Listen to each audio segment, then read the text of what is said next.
thank you for those of you who are on and watching with us. We are going to actually start with a clip from a movie, kind of get us started tonight with our discussion on gentrification and our discussion on socioeconomic genocide.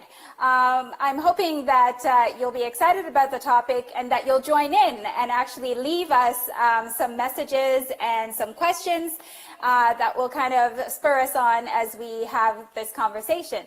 All right, so Rasheedah, can I get started? Yep, I'm ready. All right. Father will hate him on sight. He's cleverer than him, and he's black. She might change her mind. I've met the man I want to spend my life with.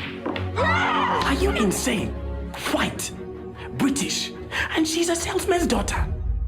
My grandfather was a king. I am his heir. I have a responsibility to return home to my people. I will never achieve anything worthwhile if I leave my heart here. I am the government's representative in Southern Africa. The policy of apartheid. You know this word. If you choose to marry the leader of an African nation, you will be responsible for the downfall of the British Empire in Africa. Have you no shame? Over 2 decades of preparing you to be our king. And this is how you face me. How long before the village dust gets in her eyes? I am told that you no longer wish for me to honor my duty as your king because of the color of the wife I have chosen. Who do you think will accept you? You belong to the whites, but they won't want you either. I am ready to serve you because I love my people. I love this land. But I love my wife. Now you will see how an empire defends itself, Mr. Karma. We've misjudged this, haven't we? We have concluded that you should be exiled. I belong with my people. Prime Minister, the whole world is watching. No man is free who is not master of himself. She's stronger than either of us suspected.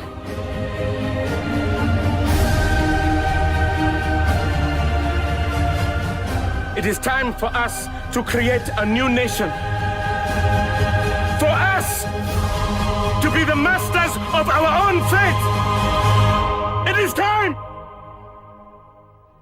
And let me just pause it. Joan. And I have to ask, what from this clip has to do with economic genocide and gentrification. Gentrification and healing. So please enlighten us. Now, as you know, Hollywood has to make, it all about the romance, right? But this story is about a challenge. It's about a very serious issue that is happening to the prince, or who is to become the king of Botswana. His name is Prince Selassie. And the movie begins with an interesting scene. Here are these 2 boxers in a ring. Selassie, who is the prince of Botswana, black, and another gentleman who is just a regular old guy that he goes to school with, but both of them are sparring in a ring. And at first, you think it's going to be the typical scene where he overcomes, you're expecting him to be the guy who wins. And, as he is grabbed up close by the other gentleman, there is a whisper of that same old word that all of us hate, nigger. And then there is the headbutt to the head. And then after that, he loses the game. Now, the interesting thing is he then begins to have a conversation with his friend in the locker room. And his friend begins to say to him certain things that we who are part of the gentrification process, we who are the ones who are experiencing all of the disadvantages, the ones who are seeing these things play out that we will call injustices, that he says something that then shows itself through the rest of the movie. His friend says, "You were far too predictable. right? Which means you play the game fairly. The other guy knows what to expect. And then he says, but it wasn't a fair game, right? And the movie begins. So when we're talking about something like gentrification, let's begin to look now at the way that it has happened in the past. Let's not just talk about people's movements out of neighborhoods, but let's talk about people's movements out of countries. One of the major... That's really good, Dr. Joan. Well, one of the major things that we have to think about is the movement of Black people out of Africa and into all other continents because of what we call colonization. The massive amount of gentrification, the scale of gentrification and the level with which we need to address it needs to be at the continental level, not just neighborhoods, wow. right? You've gone So deep, what do you Dr. think? Joan. You had some, you thought I was going to talk about black and white couples, didn't you? Man, Dr. Joan. Okay. So you know some of the things I've shared with you about the whole concept on this topic, just of race relations, just with things that have led to, the gentrification process that here in the States that we are seeing happen just on an alarming scale, and in all of the cities. And it's so funny, you think back like in the 90s when President Bill Clinton was elected office. That's when we really kind of saw the beginning of it, and we saw each major city throughout the U.S. just and it's just sad to know, like, we saw it happening in New York, and it has made its way from across the coast, from the east to the west coast. And it was like, we knew it was happening because others who have experienced it told us all about it. It was documented, yet there was nothing we could do to stop it from happening. And so, well, it could, but we're going to get into that. But the thing that you kind of went deep, and I know that the work that you do around forgiveness therapy, it's all about going to the root of the matter. Exactly. So we have to get to the root cause, right? We have to get to the root cause. So now I want to play the next clip that will inform the other parts of our discussion. The thing that happens to Celestia is this: he marries a white woman for love, and he is naive enough to think that his uncle, who is the present king, will accept her. And the British use his uncle's vulnerability, his anger, and quite frankly, his hatred as a fuel for a fire that then leads them to take advantage in this very powerful way of Celesti's position as king. They exile him first for 5 years, and then what happens is he is called into London for a meeting, and they anticipate that if his wife and him go together, something big is going to happen. What happens is he gets stranded in London for 5 years, and she is in Botswana, pregnant with their first child for over that period of time. And the political wills of Winston Churchill, the royal family, and all of those political wills that we call colonization then leads to his permanent exile from his own country because of the political will of South Africa and also the political will of the British Empire. So now I want to play another clip that speaks more to the other side and some of the things that might be happening that oftentimes we don't even think about. So watch with me again. It would help if we could decide here and now on your name. My name? Yes, ma'am. Your regnal name. That is the name you will take as queen. Let's not overcomplicate matters unnecessarily.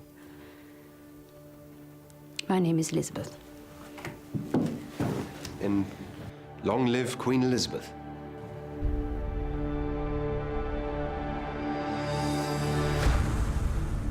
Don't you get sick of it all? And lonely? I do. Which is why it's so important to have the right person by your side. You understand, the titles, they're not the job. She is the job. Loving her, protecting her. She is the essence of your duty. We have a new sovereign, young and a woman. I'll escort her down from here. No, sir. If you don't mind, the Crown takes precedence. You don't think I would have preferred to grow up out of the spotlight? Away from the scrutiny and the visibility? Be firm, just lay down the law. I know he's Winston Churchill and all that, but remember who you are. You're Nobody. The Queen of England. This new Elizabethan age comes at a time when mankind stands on the edge of catastrophe. You my wife or my queen? I am both, and a strong man will be able to kneel to both. I will not kneel before my wife. Your wife is not asking you to. But my queen commands me. Yes. I beg you make an exception for me. No. What kind of marriage is this? What kind of family? I need to speak to my sister. Now! I am aware that I'm surrounded by people who feel that they could do the job better. Strong people with powerful characters. But for better or worse, the crown has landed on my head. I have seen 3 great monarchies brought down through their failure to separate personal indulgences from duty. You must not allow yourself to make similar mistakes. The crown must win. Must always win. This is theatrics. I know this is theater. But if you watch The Crown, one of the things that becomes very obvious is that the position as queen and king is seen as almost like a Christ-like representation, a representation of God on earth. And one of the things and the messages that is repeatedly given through this story is that the queen is not an individual. The queen is a position. And the individual who maintains that position is to maintain power for the royal kingdom, because as far as the royal kingdom is concerned, they are doing what God wants them to do. They are winning because there is a self-righteousness that goes along with things like colonization. They are winning because there are these aspirations that are not even individual, but they are escalated to almost a godlike level. These individuals feel as though what they're doing is completely justified because they're acting on behalf of God. What do you think? What else is there for us to say? I mean, you nailed that. So if we take that right there from its highest level, right? Yes. We're talking about, and then we began to break that down on how that's played out. Yes. You know, so there's like different arms and different branches of that. And then that's when you see the trickling effect that has the impact on so many lives. It's, yes. I'm just blown away. I'm just trying well, yeah, because when you look at this at a global level, right, the idea that one race can at some point label themselves as godlike, and that they are to then spread their power across the entire world, and then develop and devise a system called colonization that has a particular and very precise way of mastering and conquering. This goes on and on and on through our histories. First, it was the Roman Empire, or before them, the Greeks, or before them, you know, I'm not the history buff. But what I can say is this systematic rulership, the idea of overtaking and then displacing people, and then creating a systematic way in which you disempower them and empower yourself so that your system can be maintained. It's powerful. And if you don't know what that system is all about, then you are showing and displaying your own methods. You're coming to the table pretending as though the game is fair. And at the end of the day, you're going to be headbutted. You're going to be exiled from your own country. Your people will lose their own system of order and running their own selves. And then another system comes in because you're not playing the same game. And so we need to now think about this. Now let's dig down to the level. Let's talk about what gentrification is. So Rasheedah, describe for us what gentrification is. So there's some different, there's there is a Webster's definition of what gentrification is. Yes. However, I think that the definition that most will resonate with is when you have people of affluent backgrounds who are able to move into a community that has been dilapidated, or that has maybe not very many resources, people with lower income, and they move into their areas and they renovate, they develop those areas to rise the value of the area, which wouldn't be a bad thing, except for the people who have been in those communities for years and generations are now pushed out because they become priced out. They can no longer afford to be in those neighborhoods, and so they have to move to other locations. And so when I think about what's happening here in LA and how that's playing out, I think about where people are going to go.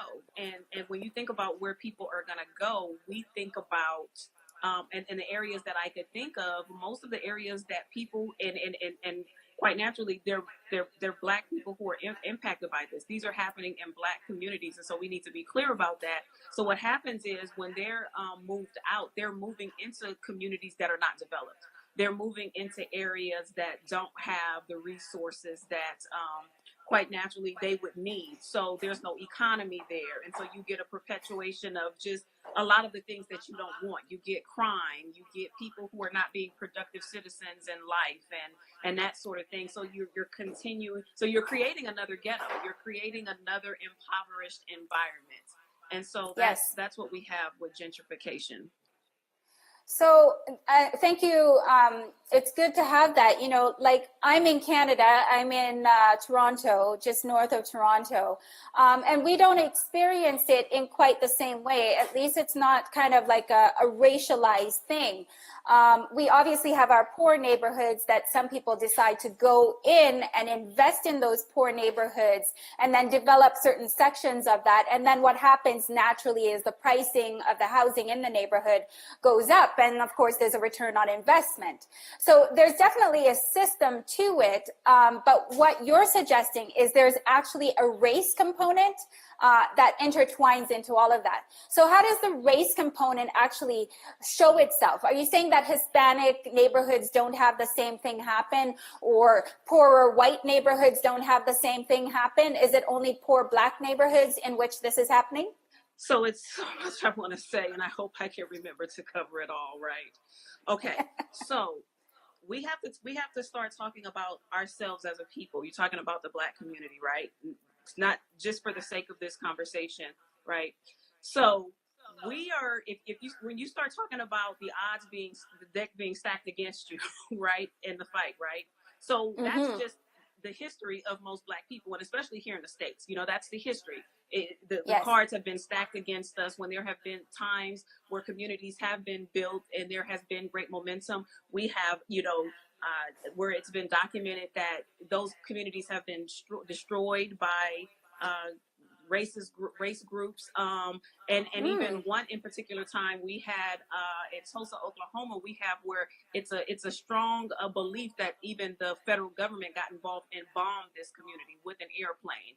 That it was a community that I want to say was established in early 1900s. And this is not long after you would have the end of slavery here, 1865. So you would think that you have a lot of things that you would hear about Blacks, oh, we're lazy, they're, all these negative things, right? But when we were mobilizing, when we did build communities, and then this community was like everything that a community would need: banks, hospitals, post office, like a full community, not just an area where Black people congregated, but actually had a function, had an economic system.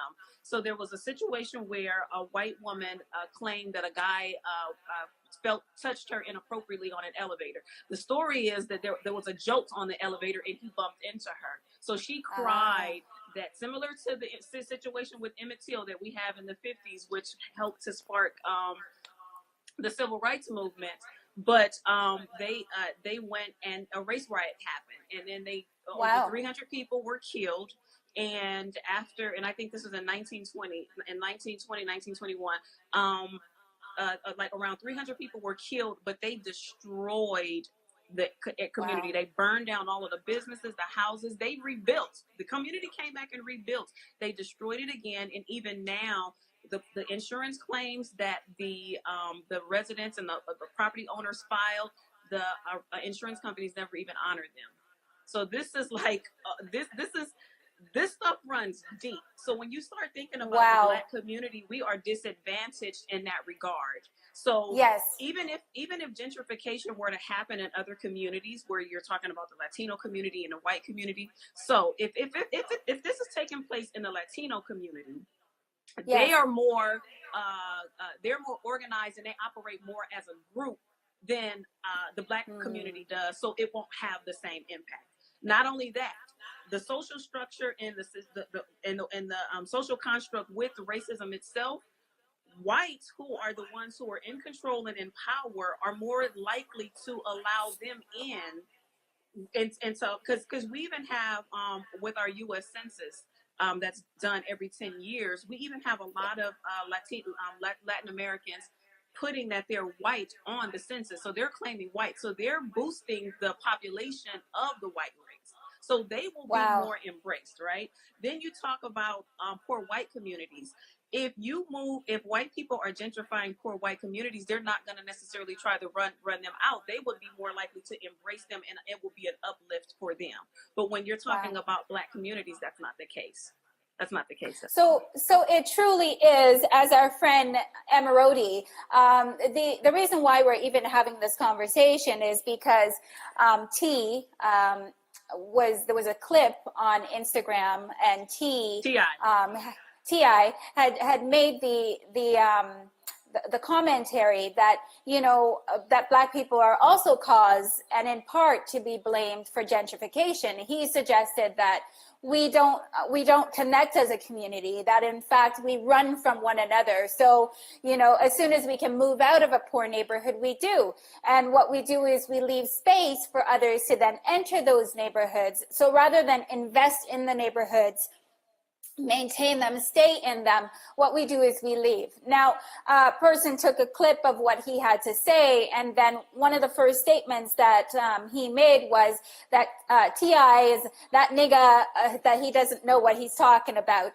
And as I read his commentary talking about socio-economic genocide, what I suggested was that they were actually both on the same side of the arguments, except one person was talking about what we got versus what we give. And so, I am a forgiveness therapist. And one of the things that I always talk about is that the measure with which you're given something is the same measure by which you pour it out. So if as a nation, a Black nation from, say, the 1600s, we have been moving through this process of being enslaved, if we have been moving through a process of being moved not only from within countries and to the outskirts of those countries, but now from country to continents, and not only moved into those continents as individuals, but as enslaved individuals. So not only are we experiencing a pattern of movement, as a nation, it becomes our own pattern. And so movement is a natural thing for us. So the thing we get is the thing we give, right? By the same measure. So when T.I. was suggesting that, we're leaving and we're emptying spaces for other people to come in, then we also have to understand that, It's the whole idea of the genocide that has happened to us as a nation. It's the idea of socio-economic genocide that has happened to us as a nation. Africa has been totally decimated in all of those ways. And so it transitions from generation to generation to generation, and you cannot discount that. I see it every day on an individual level, that the way we behave, the way we love, the way we fear, the ways in which we respond is all because that is what has been poured into us. And so we pour it out into others. So as I see this on an individual level, I begin to look at communities, not only Black communities, but every other racialized communities that we have falsely developed. I see it that what that community receives is what they pour out. And then as we go up to a country level, I see that what that country receives is what that country pours out. And so the mapping of colonization and the history of the overtaking of people, the enslavement of those people, the total decimation of their power, their history, that when that is poured into us, we do the same thing, not only to ourselves, but we do it to others. So now we have militias in Africa that have risen up. And these militias are not even sympathetic to their own people. What they will do is they will then enslave little children. They will rape the girls. They will rape the women. That is the first assault when a militia moves into a new territory. So you will now have thousands upon thousands of women, African women, the same people these people are supposed to be fighting for, who are raped and disempowered and totally decimated in spirit. And yet these militias would claim that they are fighting the socio-economic genocide that has happened to them. How fantastic, how absolutely ridiculous. Where does it end? And so, you know, at some point, we do have to just stop as a human race and recognize that this is so much larger. It's a kind of evil. It's a presence that needs to be taken out. And we do not take it out with more war against each other. We take it out with love. We take it out with peace.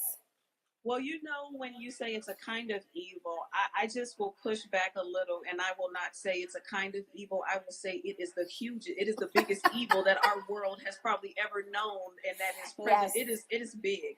I mean, yes. To not give reverence to it, and just because of my limited vocabulary and ability to describe it, it is pure genius. Evil. It is amazing. Yes, that it's conquered this much people. It has just a lot, that way it has just grown, the planning, the intentions, the manipulation. It is just brilliant that the way that lives have just been devastated for years from something that somebody sat and planned to do, you know, maybe 500 years ago. And we're 500 years later, and we're still talking about the effects that that went into some planning that happened that long ago with an evil intent to conquer. And then when you think about evil, and I know a lot of times you talk about this, I'm wondering, like, what's at the root of this evil, and not without giving anybody, without letting anybody off the hook or giving anybody a pass. I think that one of the things that's at its roots is fear.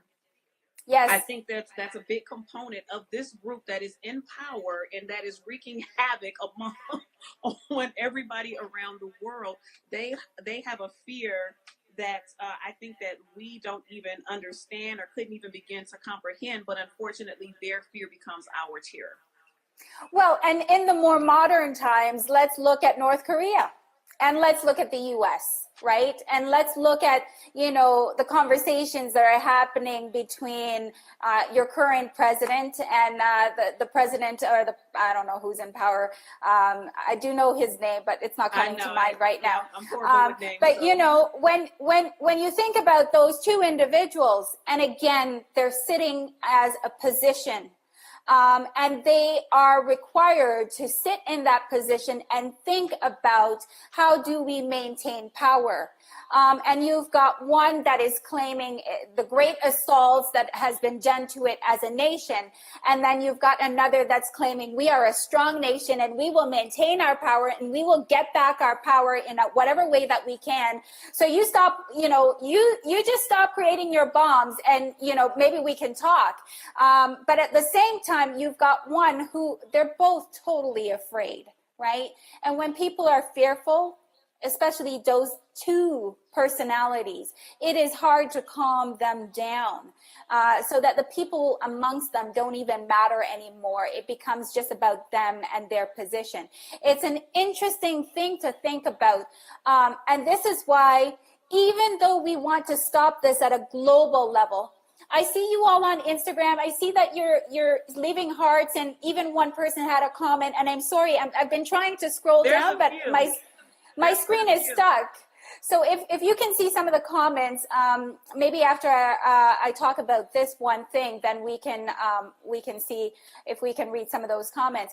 But in order to shift things on a global level, we have to start shifting things one by one on an individual level. And I'm hoping that we can take this even group by group, as opposed to working one by one. I'm on a mission for world peace. Before I die, there will be world peace. I say that here on Instagram. I say it out loud, and I make a promise before I die. I'm going to live till I'm 125, by the way. So, well, I want to be right there with you. I'm gonna go to bed one night after I have my 125th birthday, and I will simply go to sleep, and that will be it. But before I die, there will be world peace. And here's how we're gonna do it. Individual by individual, we stop people from fearing, and instead we get them to consistently love.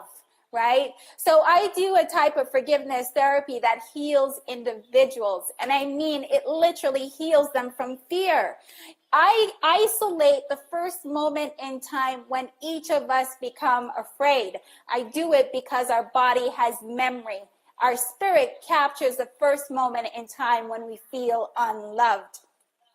And when I work with a client for 3, maybe as much as 5 sessions, I teach them everything that is in that moment, the love that they have been designed to show, the fear that erupted there that they must overcome, and not despair and not feel unworthy as if they're not loved. I show them how they're loved by a God of the universe that desires peace to come. And I show them how they're loved by a God of the universe who wants each of us, the royal family included, to be just, to be fair, and to be merciful. Yeah, it's difficult when you get into the point of solutions, when you start to embark on that journey. The journey of solution, I think that's where you start running into a lot of problems, and then it almost appears that you're in even the space is even greater to overcome than when you were in focusing on the problem. Yes. And I think that to your point, a lot of what happens in that space is you have to now focus on self. You have to now see what you can do. And we know that we talk about the problem on a macro level, right? And then now we're bringing it down to like a micro where it would just be, what can you do? Like the person who's impacted, I can't remember the young guy's name who you were exchanging with. And I understand that, we all have our freedoms to express ourselves. But then when we start to really start thinking about the root of the problem, and you mentioned and the solutions to the problems, and you mentioned early on about I can't remember, you mentioned something, I kind of lost my train of thought, but I know it was about it was solution oriented. I don't know, I lost my train of thought, but anyway. Well, one of the things that as a society we need to begin to think about is the scale on which things happen. So if we deal with the global level, it will seem impossible. If we come down to country level, it might seem still impossible, but with policies, you might be able to shift certain things. If you come down to a provincial or state level, still it's more possible, but it's so mammoth, you still don't know if you can shift those things. But if you come down to a community level, and you begin to get communities to now forgive one another, that is possible. That's possible. Now, if you come down from a community to a group or a family unit, then forgiveness within families become totally possible. And if you come down to an individual level, then forgiveness of ourselves, of all others, is possible. So if we get people to move through a forgiveness process, discover their fear and their love language, something very unique happens, something really strong happens, they experience peace within. Then within a family, the others will notice and experience the peace of that individual and ask, what just happened? And desire that for themselves. They will move through a forgiveness process and experience peace within. When families have peace, they extend it to the larger community of their families. And then their neighbors cannot help but see the change that is happening within that family and wonder, hey, what are you doing differently? And then you have an entire community that comes. And after you have an entire community that comes, then you begin to forgive at a community level. One community who has experienced a wrong forgives another. And in fact, all of us, every single one of us have experienced a wrong.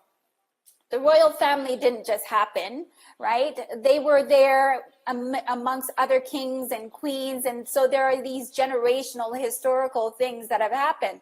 Across time, there are all of these moments that have happened.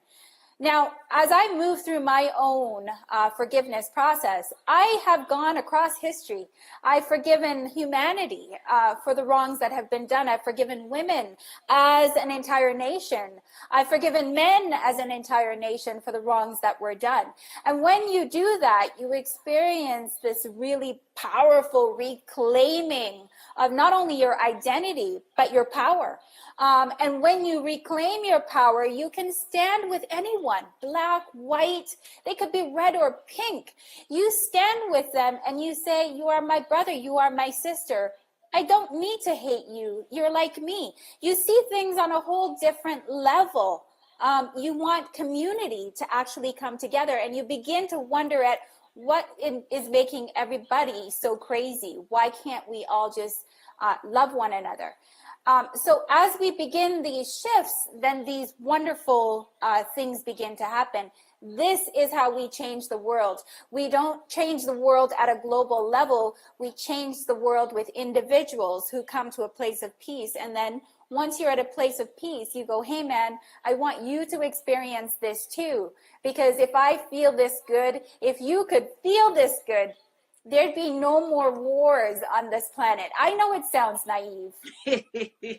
I know it sounds like utopia, right? I know it sounds like heaven and earth, but I'm not crazy. I have inner peace. And because I have inner peace, I desire it for every single human being on the planet. I don't care how evil your ancestors were. I desire it for you, for me, because that's how I know everybody, including black people, white people, Chinese people, the pink people, the people from outer space, whoever. They will all have peace, right? And that is what we all need in order to be a productive society. Yeah, so I think that's the part that's the most difficult, is getting people to that place, because like you said, people can see that as, this utopia, or it's wishful thinking, or, it just doesn't seem like something that's real and attainable. Actually, from someone had commented on a post, the Instagram post, just preparing for the show, and it was like, I appreciate your sentiment, but we're a long ways from that. So I was like, you know what? Change is never easy, but that's no excuse not to start. And so I invited them to come and tune in to the show, because you know, sometimes you're stuck in the middle, and if I'm just being completely honest, you know I have this thing, you know, I've shared some of the history, some of the experiences that I have, some of the knowledge that I've known, you know, like sometimes it's almost like opening Pandora's box. It's like, why did I even have to go down that trail? Why did I even have to learn this? Like, why did I even have to watch that? Why did I have to even expose myself to that? Because it leaves you enraged, right? When you know the history of your the history of your people, which to your point trickles down to like your own family lineage and that sort of thing, and it becomes, you know, really well huge. you know, the interesting point that totally links with that is after I watched the movie A United Kingdom, I actually had to go to my mirror and forgive.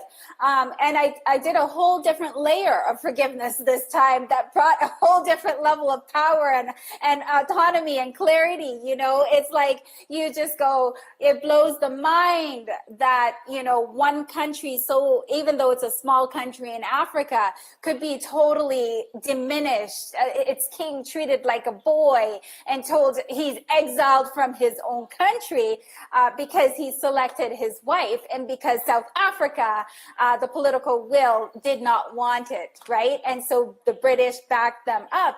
And so I marched to my level, my mirror, and I'm like, okay, you know, what have I always wanted, you know? And so I line up Queen Elizabeth, Queen Victoria, all of her ancestors. I line up the royal family behind her.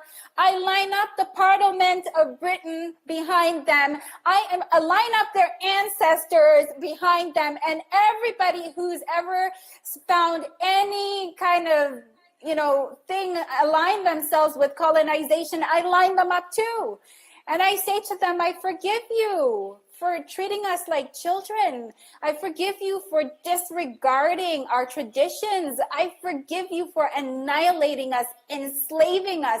I forgive you for like just decimating and destroying our history, you know? And as I'm going through and I'm thinking, well, what do I want?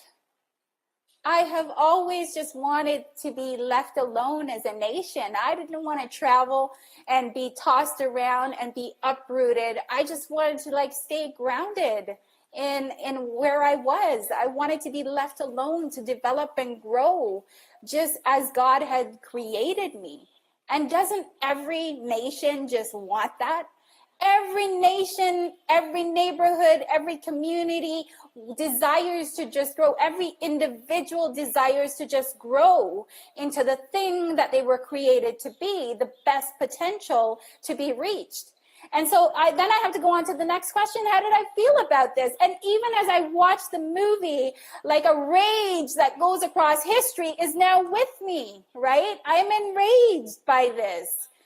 I am so disgusted by it. I feel so disempowered. I feel totally taken advantage of, you know, and across history, that's how it has been. I feel ridiculed. I feel as a people that we've just been treated like we're dumb, like our traditions didn't matter.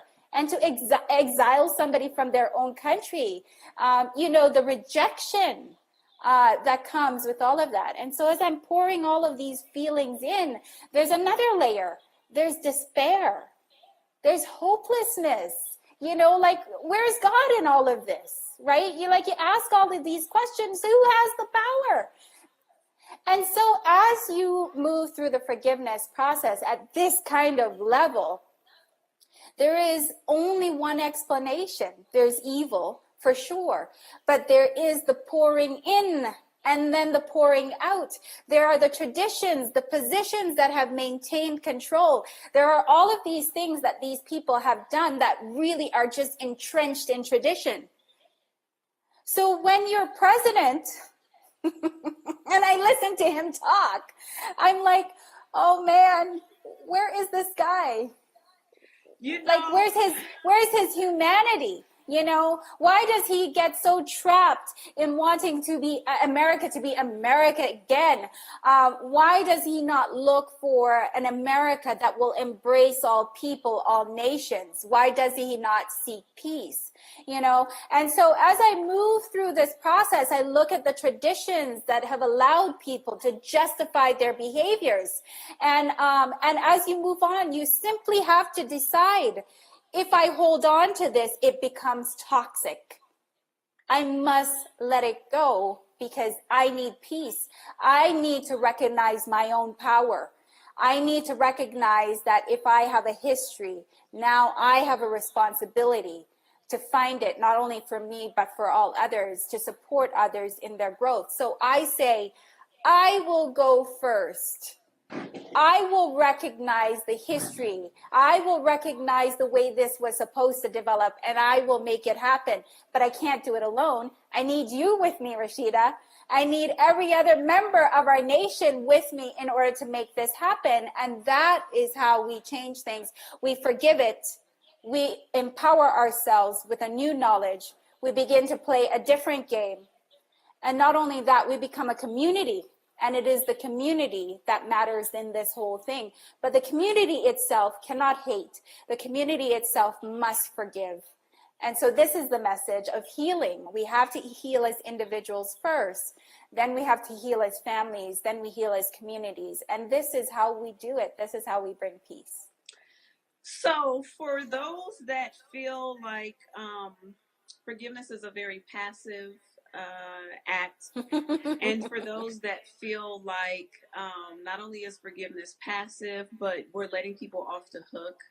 So to them, what would you say about this? Because I know that, because I know, just from my time spent with you, that's not what we're saying. But a lot of times that's what has been communicated to us. Like, you just let it go, just let bygones be bygones. Because even after we forgive, there's a lot of work that needs to be done to build our communities, for Black people to build their own economic base or their own economic strength, and all of these various things that are needed. Like, there's some very real practical things that need to take place and that need to happen. And it's like, so when I forgive, do I just stop all of that? Do I just join with everybody?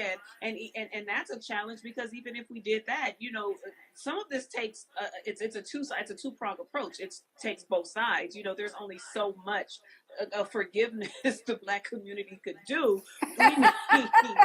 We need somebody on the other side with acknowledging, their behavior and their acts, and getting to the root of why they're behaving, the way that they do. And like you said, a lot of the traditions and a lot of it is not, and to me, it's traditions, but it's also what the benefits. You're the benefactor of something for allowing these traditions to lay hold. It's not just because it's a tradition, but what does it give you? It gives you the power. It gives you the privilege. It gives you. So if I'm here and I'm saying, I don't believe that I couldn't honestly say I believe that every white person was a racist person, but I will tell you in the States, I believe that every white person benefits from their white privilege. Definitely, I feel that they do that, and they're aware of it, and I feel like sometimes they're aware of it, and there are those who, even when they're, I think, the best white person ever, and who are aware of all of the different dynamics and the race relations, and they are intentional about making sure that they're not perpetuating. When there's an opportunity to use that privilege, they're gonna walk in it. They're gonna use it. So it's like, so what are we doing with that? Like, so the people who would have that position. So we have a saying, for those of us who do practice forgiveness, that forgiveness never ends, that it goes on until humanity is perfected, right? Because you'll always be running into the next person who fears. And it is when we fear that we act in these outrageous ways, where fear is control, which all of this is, whether it's socioeconomic, political, whether it's personal, it's all about power, control, and my fear of losing something. So when we're afraid, we come up with these systems so that we won't lose. And if we are the majority, the ones with power, then we can disempower those others. But there's a saying that I like to use, which is that the foolish never forgive, right? that the naive will forgive and forget. They will not remember anything. They'll say, oh, I let it go. It's forgotten. But the wise will actually forgive and remember. And we do have to remember. We have to remember that there are systems at play, and that one of the rules of engagement is to know what the rules are. So if you are a part of a system and you do not know how everybody else is playing, it's like walking into a soccer match you've never played before, and pretty soon everybody has the ball, wielding it around you. It's the same thing in life, that if there is a system, especially a corrupt system, that the way to change the system is not to exit the system, but to actually remain in the system so that you can be part of it. But the thing is then to not actually then just sit there and do nothing, but to transition the policies and all of those things that are in need of changing. So there's that aspect of it. But the other aspect of it is more important. It's that when we are given certain messages, whether it's as Black people, as white people, or whatever the case may be, those messages evoke certain fears within us. And our fears cause us to respond in certain ways. And when we do not know what our fears are, and we learn them through the forgiveness process, then we're constantly responding from a place of fear. We're in a room and say it's all white people. All of a sudden we feel like we can't speak, or if we do speak, we're nervous. Or if somebody says something that's upsetting to us, all of a sudden we show our rage and our anger. But what if we could sit amongst those people and feel love for them? What if we could actually sit amongst those people and not become afraid? What if we had all clarity, power, and control over ourselves, so that we could actually engage in some of those conversations that are needed? We could engage in those conversations that matter. That is when we become truly powerful. That is when 5 Black people can say, you know what, we need to go and meet with the police because Black lives matter. We don't need to necessarily stand out here, although protesting is important, but we don't need to stand out here. We actually need to go inside the government. We actually need to go and meet with the police services. We actually need to have some tough, hard conversations. We need to make demands. And if we're standing there with our sticks, guess what? No one's listening, right? And so so we need to shift, and we need to engage in a way that others can actually receive us. This is when we become most powerful. And then what we say is if I were in a court and somebody had done something wrong to me, they say, deliver your impact statement. Well, guess what? After you do a forgiveness, you are clear, crystal clear about the impact. And this is when you can sit down with the other person and you can say, this is how you have impacted me. This is how you've impacted our nation. And we desire for this to look differently. And if that person is true, if that person is just, if that person is merciful, they will hear us. And most politicians will not apologize, but I have heard politicians apologize. I have heard politicians say, I am sorry to you, Native community, for some of the things that were done. And that is because a political will allowed that to happen. And, it's those sorts of things that then shift things. And so we become more powerful when we're at peace, because I can be in your presence and not think harmful thoughts, neither towards you nor myself. And that is when a conversation that is fruitful actually happens. We have a few comments here. People are chiming in. Yes. This is the kind of conversation that really gets individuals really, really, really, really upset. I see you, T-Mac. T-Mac is a friend of mine. And what's T-Mac saying? Oh, T-Mac is saying, he's saying that he thinks Black people forgive too much. He said that's the problem. He says Black people have we been are a forgiving people. Forgiving with no tangible results. And I have to say, I agree with that. But I think what? We haven't been forgiving the right way, though. We give away responsibility. When we say things like, I forgive you, I let go. But in the process that I'm talking about. It's about actually saying, I will never let this happen again. I will not let myself be disempowered. I will learn from this forgiveness that I do. So that's the exception to this particular process. We have 26 seconds remaining. So why don't you go ahead and read some of the other ones? Let's see. I think Chef Roz was here. He was saying that it's true that we need to first forgive as a people so that we can have peace within. Okay, 5 seconds. Thank you everyone for tuning in. We are going offline.